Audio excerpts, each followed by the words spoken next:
আমরা যখন কোনো জিনিস খুব সহজে পেয়ে যাই তখন সেটার অত মর্ম বুঝি না, কিন্তু যখন সেই জিনিসটা পাই না তখন সেটা পাওয়ার জন্য টানটা যেন 1000 গুণ বেড়ে যায়। ওই যে বলে না, দাঁত থাকতে দাঁতের মর্ম বোঝে না। আমার হয়েছে সেই অবস্থা। যখন বাড়িতে থাকতাম তখন মিষ্টি খাওয়ার জন্য 1000 জোরাজুরি করলেও ওই ইচ্ছা হলে একটু খেতাম, নয়তো খেতাম না। আর এখন মুম্বাই আসার পর যখন আমাদের ওই বাংলার মিষ্টিগুলো এখানে সচরাচর পাই না, বা পেলেও সেই রকম স্বাদ হয় না, অনেক বেশি দাম হয়, যেটা খেয়ে অতটা মনও ভরে না, তখন আমার মিষ্টি খাওয়ার ক্রেভিংস দিন দিন বেড়েই যেতে থাকে। তাই আর কি, নিজের মিষ্টি খাওয়ার সেই স্বাদটা পূরণ করার জন্য বানিয়ে নিয়েছিলাম বাড়িতেই একটু সিমাইয়ের পায়েস। বানানো তো ভীষণ ইজি।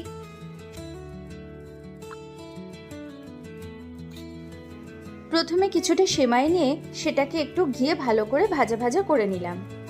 এবার পরিমাণ মতো দুধ নিয়ে তাতে থেতো করে 2-3টে এলাচের দানা দিয়ে সেই দুধটাকে একটু ভালো করে ফুটিয়ে নেব। একটু ফুটে জাল চলে এলে দুধটাতে তার মধ্যে দিয়ে দিলাম কিছুটা চিনি আর দিলাম সামান্য একটু নুন দিয়ে এবার ভালো করে এটা জাল হতে দেব যতক্ষণ না পর্যন্ত দুধটা ঘন গাঢ় হয়ে যাচ্ছে। ভালোভাবে দুধটা একটু ঘন হয়ে গেলে এর মধ্যে আমি ব্যবহার করেছি একটু কনডেন্স মিল্ক। কনডেন্স মিল্কের পরিবর্তে এখানে গুঁড়ো দুধও ব্যবহার করা যায়, কিন্তু আমার কাছে সেই মুহূর্তে গুঁড়ো দুধ ছিল না, তাই আমি কনডেন্স মিল্কটাই ইউজ করেছি। এইবার ভালো করে দুধটাকে কিছুক্ষণ ফুটিয়ে নেব। বেশ ঘন গাঢ় হয়ে গেলে দুধটা, কিছুই না, এবার ভেজে রাখা সিমাইগুলো এর মধ্যে দিয়ে দেব। সময় কিভাবে বদলে যায়।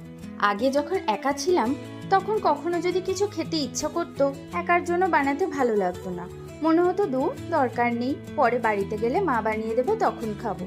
আর এখন যখন বানিয়ে খাওয়ানোর কেউ নেই, নিজেকেই বানিয়ে খেতে হবে, তখন এই যে দিব্যি বানিয়ে খাচ্ছি। যাই হোক, গল্প করতে করতে তৈরি হয়ে গেছে আমার সিমাইয়ের পায়েস। একদম সুন্দরভাবে রেডি সিমাইয়ের পায়েস। এটা গরম গরম খেতেও ভালো লাগে, তবে ঠান্ডা খেতে একটু বেশি ভালো লাগে। এবার পায়েসটার মধ্যে কিছু ড্রাই ফ্রুটস আমি দিয়ে দিলাম। আমি এখানে কাজু বাদাম আর কিশমিশ ব্যবহার করেছি, চাইলে আরও অনেক রকম ড্রাই ফ্রুটস ইউজ করা যেতে পারে। সুন্দর একটা ক্রিমি ক্রিমি টেক্সচার এসছে এই কনডেন্স মিল্কটা ইউজ করার জন্য।